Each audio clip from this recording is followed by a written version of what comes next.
Well, last time we checked the top 5 McBlogs that were on YouTube according to the viewership and how many times you watched them. Today, in this episode, we look at the top 5 from Facebook, so a different social media platform. And what's interesting is that the top 5 are different on Facebook than were the ones on YouTube. And the ones on Facebook have been viewed, if I look at the total of the viewership of the top 5, they've been viewed almost 1 million times, which is quite a lot. So let's check out what are the top 5.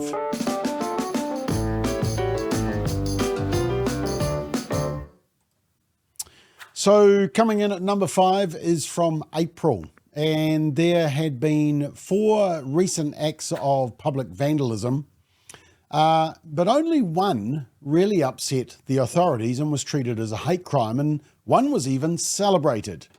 Now, if you want to know which ones are crimes, you need to ask Greens co-leader Chloe Schwarbrick, and that's the problem. So let me show you firstly, and by the way, this one had 122,000 views on Facebook, so you obviously were very interested in it. So this is number 5 on our top 5 McBlogs on Facebook. And this is a protest that Chloe agrees with. So according to a One News report 2 weeks before Christmas, about a dozen protesters walked into Tapa at about midday. Their target, a wooden panel of the English version of the Treaty of Waitangi. They painted over the third article, a removal of what they say is a translation that misleads and perpetuates a dangerous lie. You can't actually see just in that shot, but the police were present and only one section of the treaty was painted over in that shot. But in the end, all 3 were. So they continued doing it even while the police were there. And you'll also note that there were 4 directly involved in the damage. Here's another shot of what happened. Yep, broad daylight. They did this. And the Te Papa co-leaders said, quote, "The purpose of this exhibition is to provide space for conversations about the treaty, and it needs to change to meet the needs of today." They noted that to do this work properly, which would include having conversations with various communities, would take time. And one of the co-leaders acknowledged the message that had been conveyed through the protest action. "We have heard the message of this protest action, and we have heard the many and varied responses to it." Now, the Green Party was very warm and affirming about what the protesters had done. They even had a group photo in front of it. Marama Davidson there on the left, I'm just wondering if it was cis white males who did this act of violence, and Chloe Schwarbrick on the right. In fact, Chloe was very positive about the vandalism because of the sanitisation of protests and movements. She said they've tried to express themselves. Have a watch. Look, I gotta say, as we look back at the arc of history, I think that we have a tendency to sanitise protests and to sanitise movements for justice and to sanitise what ends up becoming the mainstream understanding of what has occurred. So to that effect, I think that the core substance and purpose of what those protesters were undertaking is obviously something that they truly believed in and is something which they themselves have expressed they tried to get outcomes on through trying to engage with Tapa in a number of different ways. Oh, yep. So there we go. There was that's a good protest. But there was another painting protest that happened at about the same time. Now, you'll see that I actually highlighted that there were 4 of them, but I just wanted to show you the 2 main ones from this episode. Another painting protest, but this one was very naughty. And Chloe wasn't having any of this type of protest. And finally, on to our 4th piece of vandalism, and it was the Rainbow Crossing in Gisborne. Our mayor won't listen to us, our councillors won't listen. So yeah, sometimes you got to do things for people to listen, eh? We don't want these transgender rainbow coming to teach our children. We are parents. They don't need to be taught. Yes. Yeah, there we go. And it was painted and protested drag queens reading in libraries and the sexualisation of children. Now, the next day, hordes of police turned up to guard the crossing with a paddy wagon. Apparently, there was no other crime in Gisborne that day. This crossing was serious criminal business. Have you called the police recently regarding a theft or vandalism? How was the response? I mean, I know a business that's been waiting more than 7 days, and they even have video surveillance of the crime being committed. But the next day, the crossing in K Road, Auckland, sort of the red light district, as we all know, was painted over. And this led to a massive police hunt the next day and dramatic coverage of a crime. Now, let me just play the report from One News. It sounds like the Queen had died or the President had been shot. This was serious news reporting. Listen to how dramatic the report is. And you'll also hear how Chloe responded. Now, I think you might be thinking she'll say, look, we've sanitised their protests and movements. They've tried to express themselves like those Tapa ones. Did she say that? Yeah, right. Well, let's have a watch. This is dramatic stuff. Police are calling a paint attack on a central Auckland rainbow crossing a hate crime. It's the second in a week to be hit by vandals. Again, it was painted over, but this time it's not yet clear by whom. The damage bill's set to be thousands of dollars. Kim Baker-Wilson reports. The rainbow hues looking worse for wear. Overnight, smothered in paint. Another rainbow crossing targeted and vandalised. Earlier this week, it was Gisborne. Destiny Church members painting over the town's crossing. It was painted rainbow again.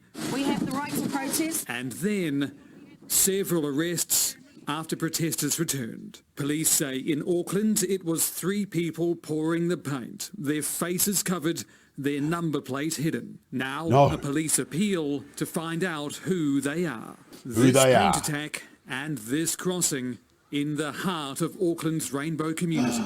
And we'll clean up this splash of paint, and I think that those antagonists can expect to see that the love, the support and the celebration for our community will return tenfold. Ah, yes. How lovely. That's Auckland Central MP and Green Party co-leader Chloe Shawbrick, and she hit out at whoever vandalised the Rainbow Pride crossing, saying it's frankly embarrassing and urging them just to stop it. She also said, all I can really see here is a sad, bizarre and petty use of energy. So, Chloe, let me just get this right. Protests are okay, but only if you and the Greens agree with it and have your photo taken in front of it. Yep, so there we go. There was number 5. Vandalism is hate crime sometimes. But number 5, 122,000 views on Facebook. All right, let's go to number 4. And this was about the Human Rights Commission. I said they were an activist group that should be immediately defunded. They put out a publication on conversion therapy, which included advice for churches and some shoddy research and misleading statements that proved that they have no credibility and are simply trying to justify their existence. But at the time, when was this? It was in July. The 102 pages would have been the perfect fire starter because it was pretty cold. Let me show you an excerpt from that one. The report has recommendations for the church, saying, engage in research around inclusive and affirming interpretations of religious spiritual teachings. Commence a review process of reckoning with religious texts and teachings that do not affirm rainbow people. Inclusive interpretations with an open mind. In other words, the Bible according to the Human Rights for Some Commission, with just the nice bits. Fortunately, the Christian church knows that the Bible changes us. We don't change it. The commission then sinned and lied. And it said in February 2021, Dr. Elizabeth Kerry, a Green Party MP at the time, who's no longer a Green Party MP because of bullying allegations, presented a further petition to Parliament to accelerate the progress for a ban. Her petition collected 150,000 plus signatures in 1 week, the largest validated petition in the history of Aotearoa. Nope. Lie. It was a Green Party petition hosted on their website, signed by anyone in the world, with no verification. And activists around the world did sign it. A complete porky told by the Commission. But here's the interesting bit. They then have a little footnote with the list of the 7 MPs who dared to oppose the law, the conversion therapy law. Now, why did the Human Rights for Some Commission list those names and not the ones who voted for it? Why do you think?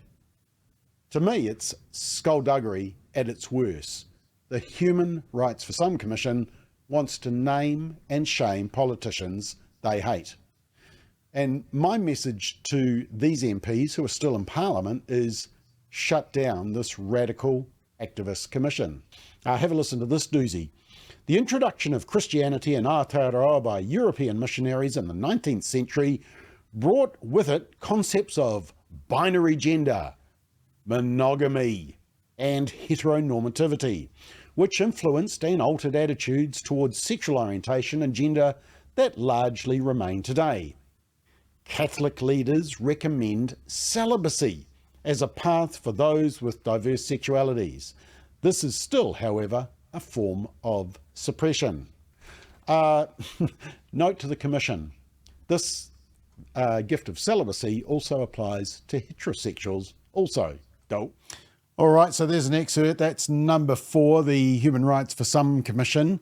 And when was that? That was July, and 131,000 views on Facebook. All right, let's move on to number 3. And this is from September. It was about Victoria University. Now, just over a month before this episode, the Royal Commission's final report, Whanakatea Through Pain and Trauma from Darkness to Light, was presented to Parliament and published on the Royal Commission's website. It was a disturbing read as we learnt about the extent of sexual abuse, especially of minors, in both state care and religious institutions.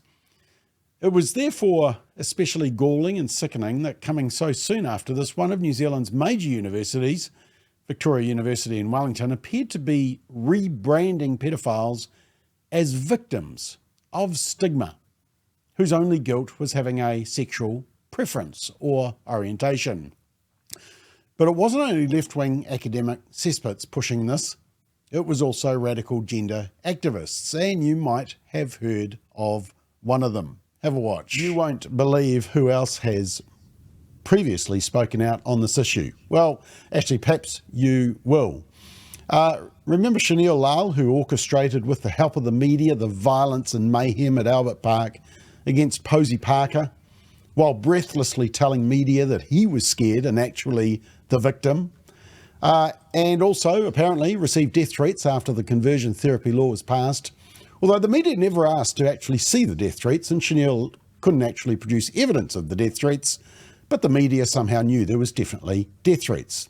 Journalism at its finest in the New Zealand Herald. But he tweeted back in 2020 on this issue, and it was about voting rights for people in prison, which is pedophiles and others, which includes them. And he said, here's an opportunity to spread awareness about pedophilia. Oh, whoops, he used the P word there. There are lots of generalisations and negative stereotypes about pedophiles, but there is very little spread factual information about it. In New Zealand, there is very little prehabilitation help available to pedophiles, which means we are just waiting for people to offend before we help them. And then down the bottom, he says, pedophilia is a diagnosable mental health problem. Whew. Bit like gender dysphoria, eh, Chanel? Not all pedophiles sexually offend prepubescent children, and not all rapists are pedophiles. They are if they rape a child, Chanel. End of. You are not considered a criminal if you are a pedophile, but do not act on your temptations. Well, you wouldn't be in prison then, Chanel, so I'm not quite sure what your point is. But look, amongst all of this, you can see the narrative, can't you? If you vote against same-sex marriage, you're the worst person on the planet. But if you defend pedophiles, you're the enlightened person who's finally thinking. So this was the Post's story. Victoria University pedophilia study sparks controversy. A Victoria University study aiming to understand societal views on pedophilia to reduce sexual harm on children has sparked controversy online, with a lobby group arguing it helps normalise sexual attraction to children. Conservative Christian lobby group Family First's comments online were in response to posters put up around Victoria University's Wellington campus calling for participants to take part in 2 surveys and 4 educational modules. The study was part of research intended to contribute to reducing sexual harm of children.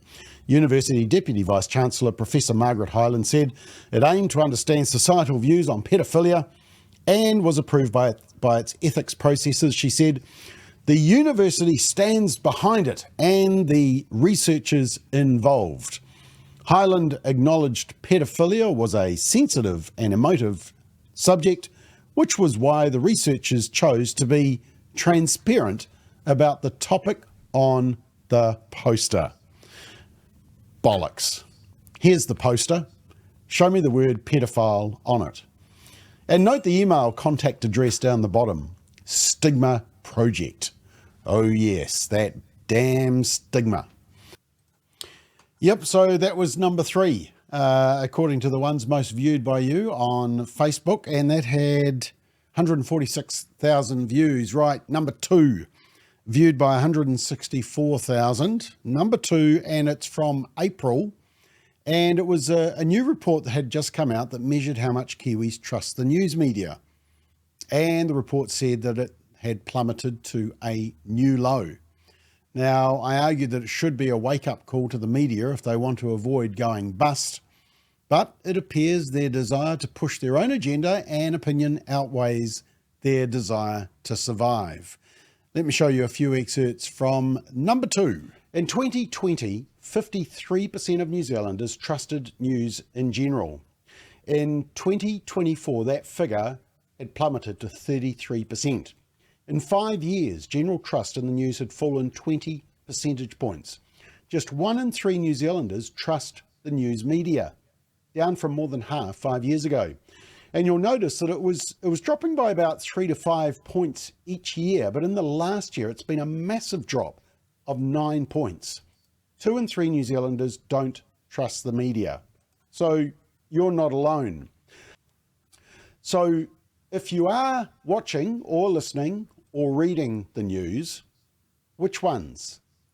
Well, in order of popularity, TVNZ, Stuff, News Hub, New Zealand Herald, social media, then Radio New Zealand, and commercial radio listed there would include News Talk ZB. But look out the right for the drop, all negative, so drop in audience.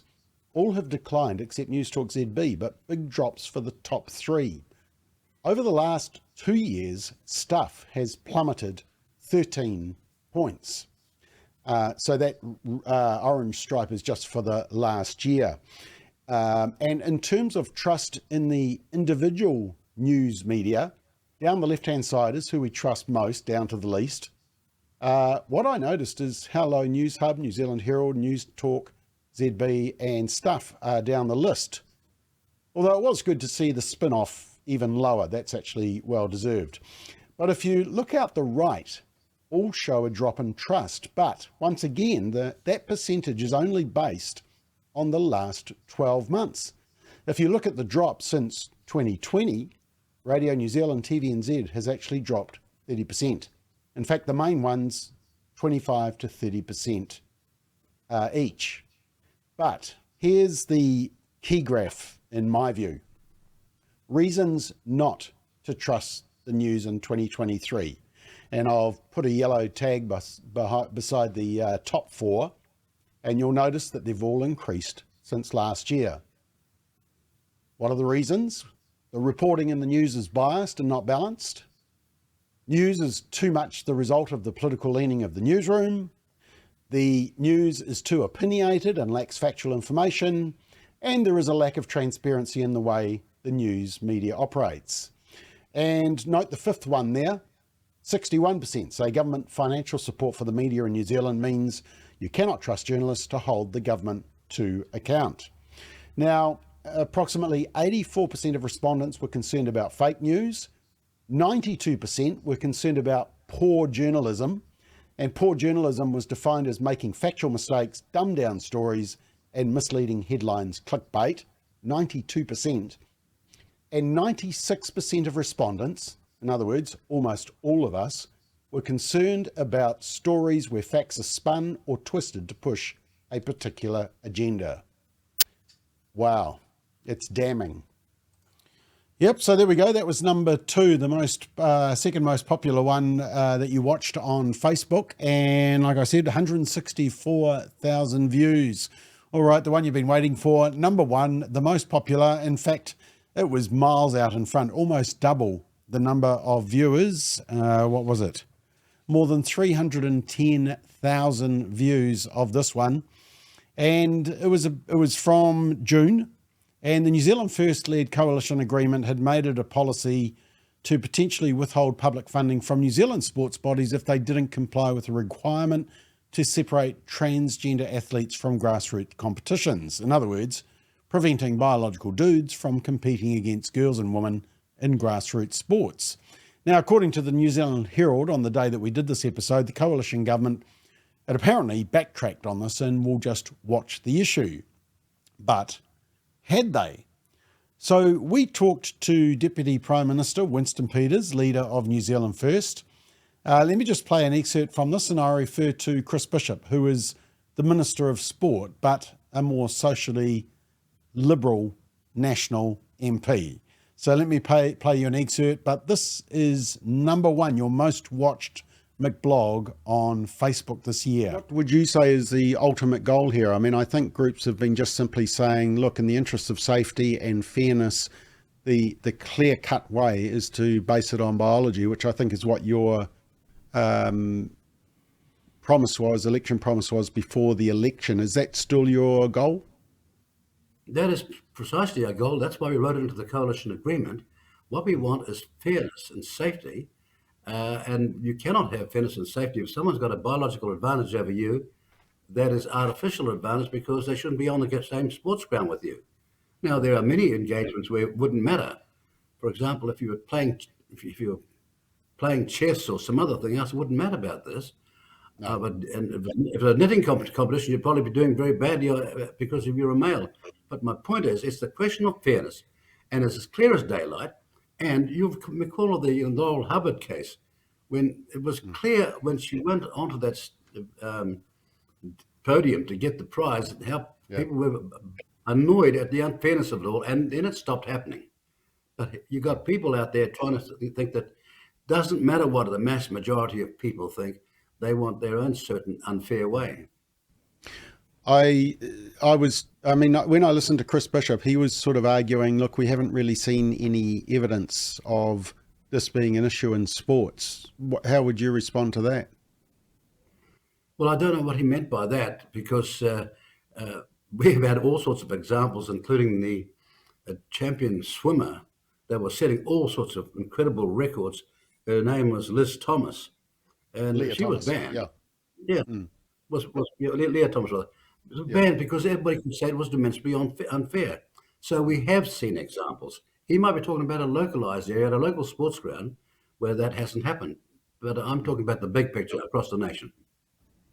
Okay, one of our friends is Raylene Castle, who's the head of sports, and I was actually talking to Ro Edge from Save Women's Australasia, Women's Sports Australasia, and she felt that the pressure was coming from New Zealand sports onto the government and not necessarily from the government itself. Would you agree with that? Do you think it's the sporting bodies that need to get this sorted?